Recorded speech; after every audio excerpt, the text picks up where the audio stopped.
नमस्कार मित्रांनो.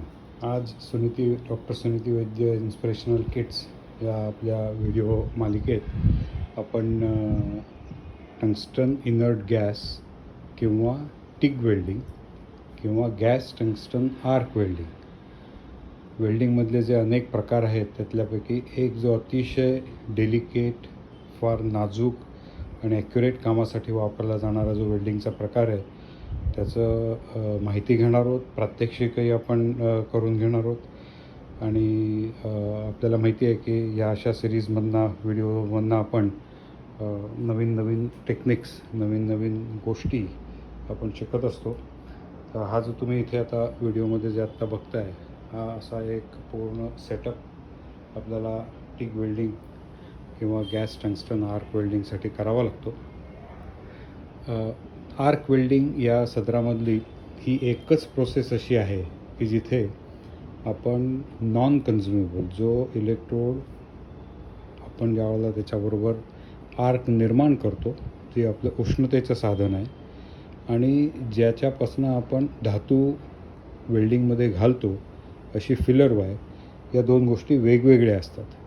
बाकी आपण जर बघितलं इलेक्ट्रोड वेल्डिंग ह्या अशा प्रकारचे जे इलेक्ट्रोड्स असतात, हे इलेक्ट्रोड्स आपल्याला ज्यावेळेला आपण आपल्या होल्डरमध्ये धरतो आणि या वेल्डिंग मशीनच्या साहाय्याने त्याला बंद करतो तेव्हा ह्याच्या टिपवरती आपण आर्क तयार केलेला असतो आणि त्या वेल्डिंगच्या आर्कमुळे हा जो इलेक्ट्रोड आहे तो इलेक्ट्रोड मेल्ट होतो आणि तो मेल्ट होत असताना तुम्ही इथे बघताय की या वायरवरती आपण वरती जे तुम्हाला ब्राऊन कलरचं जे दिसतं आहे त्याला म्हणायचं आपण आवरण केलेलं आहे, त्याला फ्लक्स लावलेला आहे आणि तो फ्लक्सही त्याच्यामध्ये जळतो. त्याचंही आपण प्रात्यक्षिक नंतर आपल्याला या व्हिडिओत जमलं तर आपण घेऊया. पण आत्ता आपला फोकस आहे टिग वेल्डिंगचा. असं ही जी प्रोसेस आहे टिग वेल्डिंगची त्याच्यामध्ये असे इलेक्ट्रोड जळत नाहीत किंवा ते आर्क निर्माण करत नाहीत आणि तो आर्क निर्माण करण्यासाठी आपण ही एक स्पेशल टॉर्च याच्यामध्ये वापरतो. इथे तुम्ही बघताय की समोर आपल्याला या टॉर्चच्या मध्यभागी या इथे आपल्याला जे दिसतोय तो टंगस्टन आहे. इथे असं खालती ठेवतो म्हणजे आपल्याला दाखवता येईल व्यवस्थित. हा टंगस्टन आहे, प्युअर टंगस्टन किंवा थोरिएटेड टंगस्टन असं टंगस्टन, आणि त्याच्यावरती हे सिरॅमिक लावलेलं आहे जे कॅप आहे. गॅस त्यातनं बाहेर येण्यासाठी आपल्याला जे लागतं आणि गॅस पुरवण्यासाठी आपल्याला हा अर्गनचा सिलेंडर आहे. या अर्गन सिलेंडरवरती आपण पहिल्यांदा रेग्युलेटर लावलेलं आहे. या रेग्युलेटरवरती आपण आत्ता इथे बघताय की साधारण आत्ता आपल्या सिलेंडरमध्ये 130 ते 140 बार एवढं प्रेशर आतमध्ये आहे. तुम्ही तिकडे युनिट बघताय आतमध्ये काळ्या रंगाचं, आणि PSIमध्ये बघायचं झालं तर जवळजवळ 2000 PSI Pond's per square inch एवढं आत्ता या सिलेंडरमधलं प्रेशर आहे. आणि ज्या वेळेला आपण हे रेग्युलेटर प्रेस करतो त्यावेळेला या इथे सेकंडरी साईडलाही आता आपल्याला प्रेशर आलेलं आहे जे 0 होतं ते, आणि त्याच्यापुढे आपण लावलं आहे हा फ्लो मीटर. गॅस किती येतो आहे, किती लिटर्स पर मिनिट येतो आहे. आतमध्ये तुम्हाला बॉल दिसतोय, हा मी जेव्हा उघडीन त्यावेळेला तो बॉल हळूहळू वरती सरकेल आणि तेवढं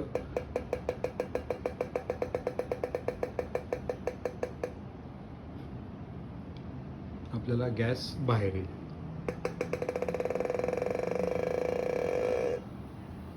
हा आता 10 लिटर आला आहे, 14-15 लिटरपर्यंत आपला आता गॅस गेलेला आहे. आपण या इथे तो ॲडजस्ट करू शकतो, आपल्याला किती गॅस पाहिजे तो या रेग्युलेटरवरनं.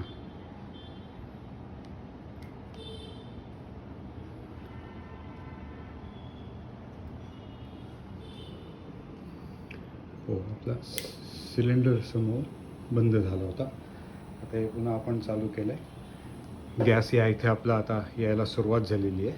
आत्ता आपण बाकीची माहिती घेणार आहोत म्हणून आपण हा गॅस बंद करूया. आर्गन गॅस खूप कॉस्टली आहे. या इथे आपण जसं बघतोय तसं त्याच्यावरती त्या ज्या लॅबोरेटरीने टेस्ट केलेलं आहे किती प्युरिटी आहे त्याची ती सगळी माहिती इथे दिलेली आहे. आपल्याला 99.999% प्युअर आर्गन वापरणार आहोत. तो अर्गन गॅस या निळ्या पाईपमधनं इथे तुम्ही बघताय असा जाऊन या टॉर्चमध्ये आलेला आहे. टॉर्चचं एक कनेक्शन आपण हा जो रेक्टिफायर म्हणतो आपण त्याला निगेटिव्ह साईडला जोडलेला आहे. अर्थिंग जे आपण दिलेली आहे जॉबला लावायला ती पॉझिटिव्ह साईडला दिलेली आहे. जशी बॅटरीमध्ये आपल्याला पॉझिटिव्ह निगेटिव्ह असतं तसंच या इथेही रेक्टिफायरमध्ये आहे. हा रेक्टिफायर जर आपण ऑन केला तर आपल्याला करंट सेट करता येतो. आत्ता आपण 45 अँपिअर करंट सेट केलेला आहे. हा आपण वाढवूही शकतो 95, 140, 150. आपला हा जो रेक्टिफायर आहे याच्यावरती साधारण आपण 200 अँपिअरपर्यंत करंट घेऊ शकतो. पण जर सतत वेल्डिंग करायचं असेल तर आपण साधारण 75 ते 80 एवढाच करंट या रेक्टिफायरवरती घेऊ शकतो. पण आपला हा सिंगल फेज रेक्टिफायर आहे त्यामुळे त्यापेक्षा जास्त करंट घेता येणार नाही. आता हे सगळं करताना आपण काय करणार आहोत, रेक्टिफायर हे या रेक्टिफायरचं ओपन सर्किट व्होल्टेज आत्ता आपलं आर्क चालू नाही आहे. आपण अजून हा टॉर्च हे जे अर्थिंग क्लॅम्प आणखीन त्याच्यावरती जो आपण जॉब ठेवलेला आहे त्याच्यावरती पकडलेलं नाही आहे. तो ज्यावेळेला आपण पकडू त्यावेळेला त्याच्यावरती आर्क होईल जे आपण वेल्डिंग म्हणतो बघतो ते. आणि त्या टंगस्टनच्या भोवताली या बाजूने सगळं अर्गन गॅस येणार आहे. अर्गन गॅस हा तुम्हाला माहिती आहे की हा न्यूट्रल गॅस आहे. तसं आपलं साधं प्यायचं पाणी असतं त्याला कुठलीही चव नसते तसं ह्या गॅसला कुठलीही चव नाही आहे. ह्या गॅसला कशाशी तो रिॲक्ट होत नाही. आणि आपल्याला महत्त्वाचं वेल्डिंगमध्ये असतं ज्यावेळेला आपण मेल्ट करणार आहोत त्यावेळेला जे लिक्विड तयार होणार आहे मेटलचं ते हवेतल्या ऑक्सिजनबरोबर रिॲक्ट होऊन ऑक्सिडेशन होतं आणि त्याला सगळी भोकं पडतात, जाळी पडते. जशी आपली साध्या डोसाला आपण जाळी पडते किंवा आपल्या घावनांना जाळी पडते तशी.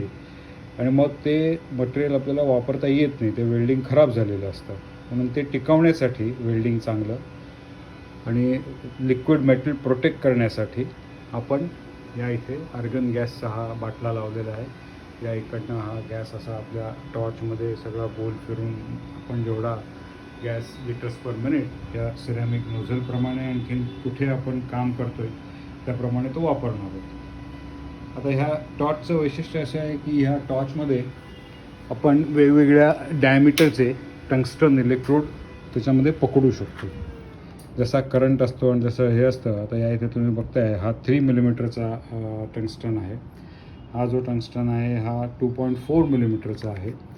आणि याच्यावरती तुम्ही बघताय की टंगस्टनवरती त्यांनी लिहिलेलं आहे की 2% थोरिएटेड. म्हणजे थोरियम जे मेटल आहे आणि टंगस्टनचा मेल्टिंग पॉईंट साधारण 1450 डिग्री आहे. टंगस्टन पटकन ऑक्साईड होत नाही. आणि 2% थोरिएटेड त्याच्यामध्ये 2% थोरियम त्याच्यामध्ये ॲड केल्यामुळे आपल्याला जे आर्क पकडण्यासाठी जे आपल्याला मदत लागते, नुसता टंगस्टन पटकन आर्क पकडत नाही तर तो त्याचा फायदा होतो. तर ह्या टॉर्चमध्ये आपण या इकडनं जसं हे सिरॅमिक नोझल मी आता बाहेर काढतो आहे. या इथे तुम्हाला कॉलेट दिसत आहे. या कॉलेटमध्ये आतमध्ये या अशा प्रकारची आणखीन वेगवेगळ्या डायमीटरचे टंगस्टन पकडण्यासाठी आपण त्याला आतमध्ये कॉलेट्स पकडलेली आहे. आणि हा टंगस्टन या कॉपरमध्ये आपण घट्ट पकडलेला आहे. आणि ह्या इकडे जसं आपण निगेटिव्ह करंट घेतलेला आहे आणि गॅसचे पाईपलाईन येते तसंच इलेक्ट्रिकल केबलही या टॉर्चच्या प्लास्टिकच्या काळ्या ह्याच्यातनं आतमध्ये येऊन टॉर्चमध्ये इथे येऊन त्या टंगस्टनपर्यंत आपण करंट पोचवलेलं आहे. हे टाईट करण्यासाठी आपल्याला मागे कॅप आहे. मोठा इलेक्ट्रोड असेल तर या कॅपला आतमध्ये भोक दिलेलं आहे, मोठी उंच आहे.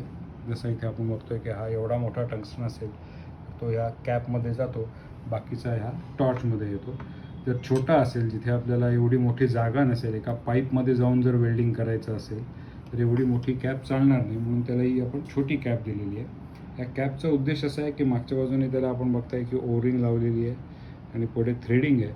हे थ्रेडिंग जसं आपण इकडे आतमध्ये जाऊन टाईट करू तसा हा टंगस्टन इलेक्ट्रोड आपला जो आहे तो घट्ट आतमध्ये पकडला जाईल.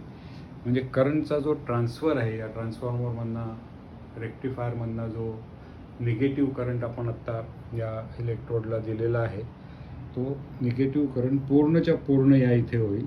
जर कुठे लूज कॉन्टॅक्ट असेल तर आपल्याला जो करंट इथे आपण आता मागाशी बघितलं 45 किंवा 140 150पर्यंत आपण घेऊन गेलो होतो, तो येऊ शकणार नाही. आणि म्हणून हे घट्ट बसवणं त्याला ह्या कॅपचं काम असतं. प्लस टंगस्टनही ते सांभाळतं आतमध्ये जेवढी लांबी असेल तेवढी.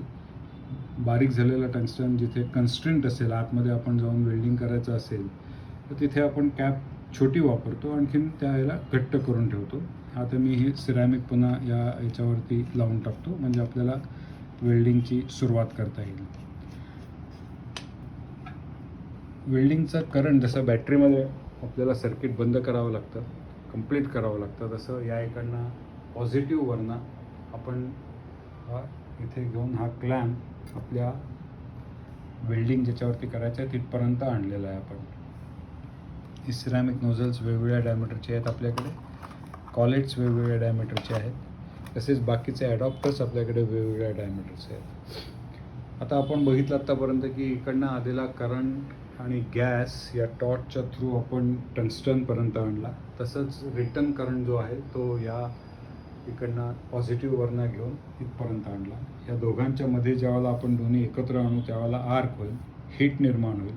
हीट निर्माण झालं की मेल्टिंग चालू होईल. मेल्टिंग चालू झालं की टंगस्टन आपला जो आहे तो मेल्ट होणार नाही. जसं आपण त्या इलेक्ट्रोडमध्ये बघितलं की तो स्वतःच इलेक्ट्रोड मेल्ट होऊन आपल्याला वेल्डिंगचं जो धातू पाहिजे जॉईन करण्यासाठी तो देणार होता, पण आता तो नाही आहे. त्यामुळे या इथे हे ज्या लाल कांड्या दिसत आहेत तुम्हाला ट्यूब्स, या ट्यूबमध्ये वेगवेगळ्या प्रकारच्या आपल्याकडे फिलर वायर आहेत. ही इथे जशी मी एक बाहेर काढली आहे, ही फिलर वायर ह्याच्यामध्ये आपण गॅस वेल्डिंगला करतो किंवा आपण प्लास्टिक ज्या वेळेला आपण मेल्ट करतो आणि त्याच्यामध्ये सोडतो, तशी त्या आर्कमध्ये ही वायर आपण सोडणार आहोत आणि त्याच्यामुळे आपलं वेल्डिंग होणार आहे.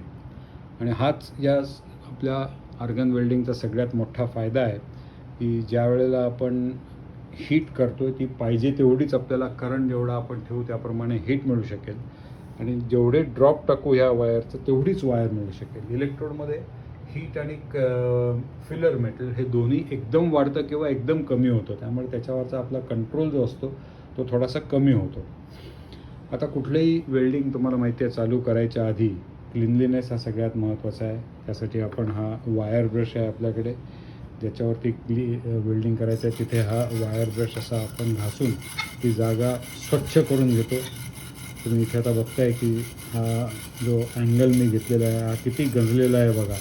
आता मी तो घासल्यावरती आणि नंतर त्याला आपण ब्रशने साफ करून घेणार आहोत.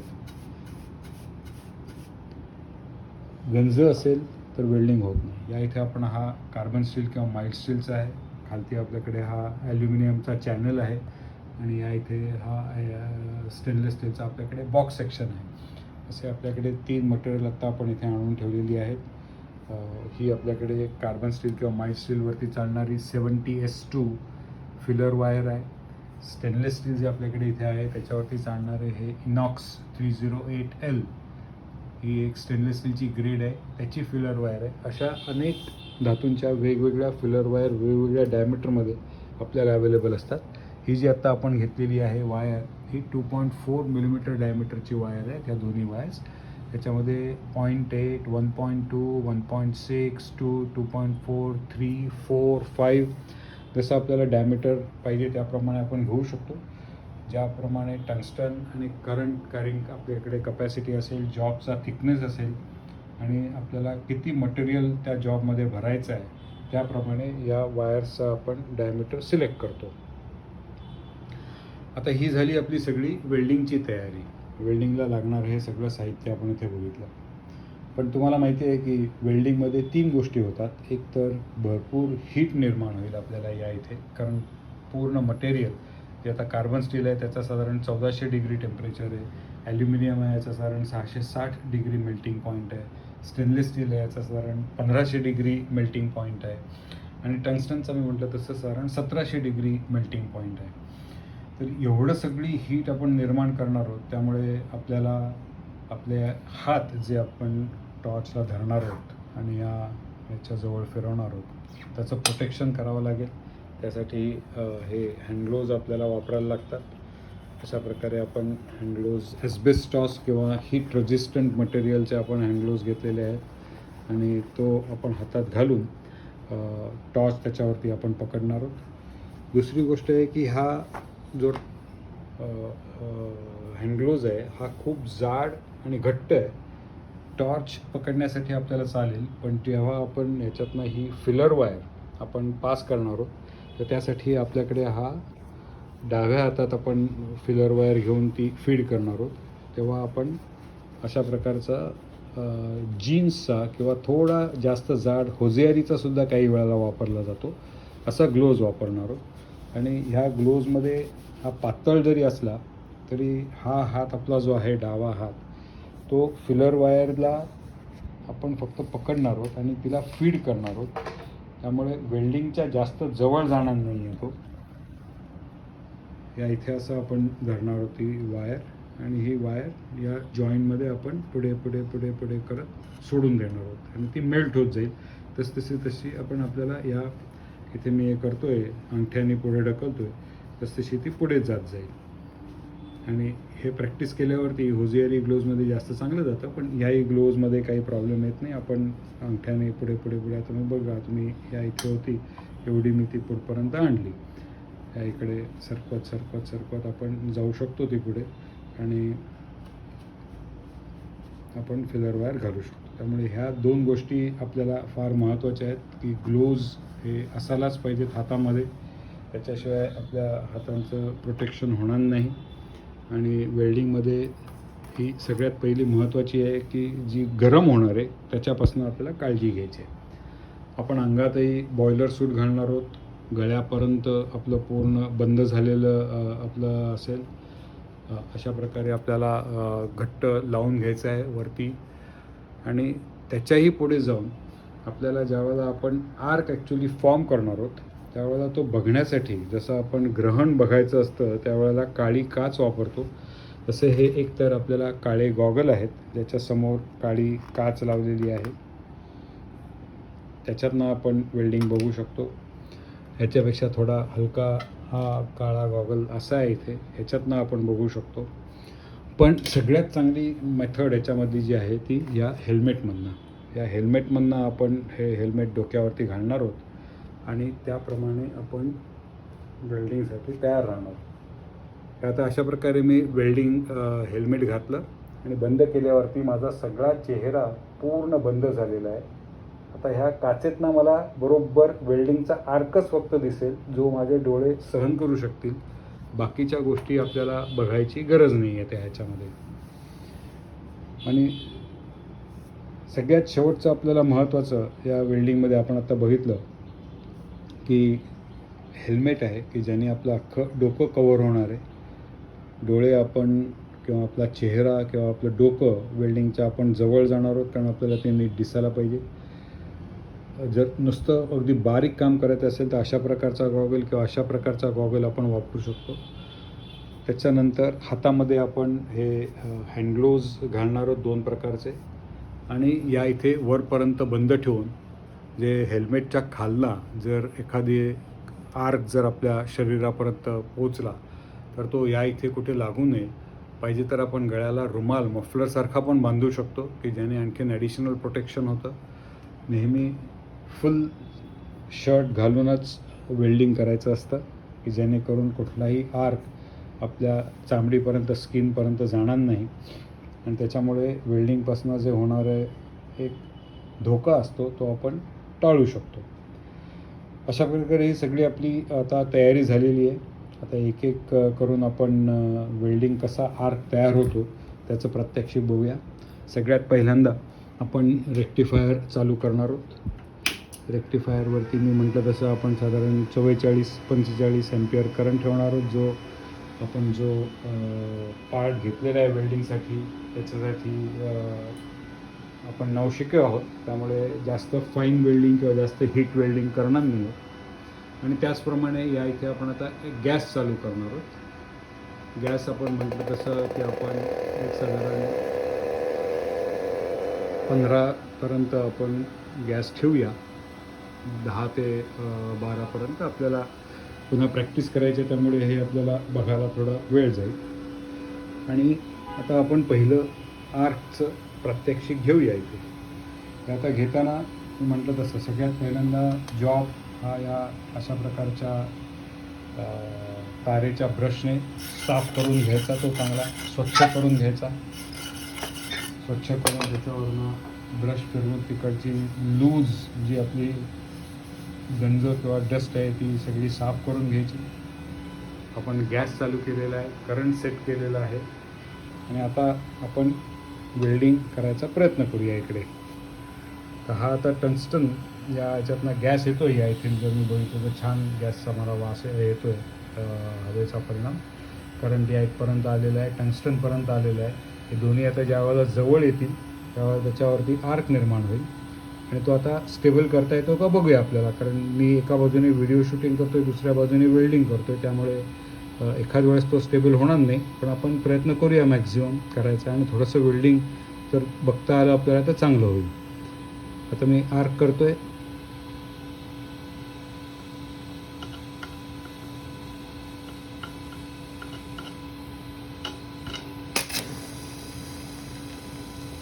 दिसतंय का तुम्हाला वेल्ड? अरे माझा वेल्डिंग हा टंग चिकटला. पुन्हा करूया आपण.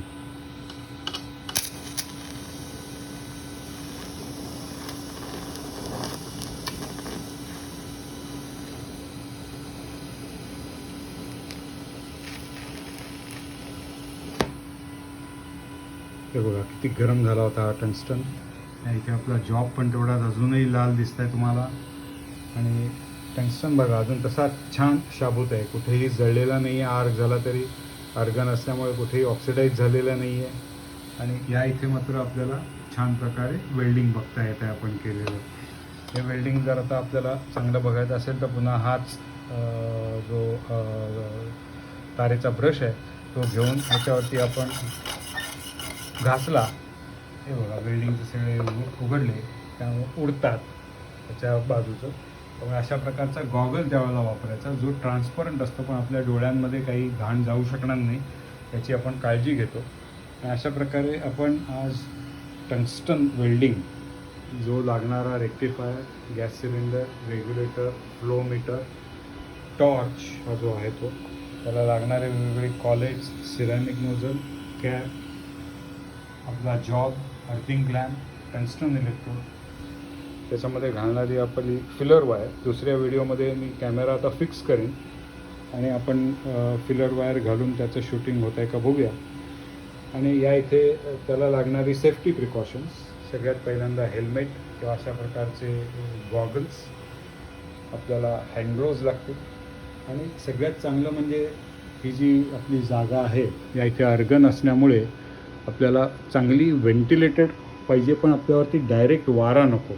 जर डायरेक्ट वारा जर या बिल्डिंगच्या माध्यमावरती जर आला तर हा जो अर्गन जो बाहेर येणार आहे तो बाहेर येताना तो या गॅसला वारा बाजूला सरकवेल. आणि जे प्रोटेक्शन आत्ता आपण इथे याच्यामध्ये बघायला मिळालं की टंगस्टन कुठेही खराब झालेलं नाही आहे, वेल्डिंगसुद्धा आपलं कुठेही खराब झालेलं नाही, छान अनऑक्सिडाईज वेल्डिंग आपल्याला बघायला मिळालं.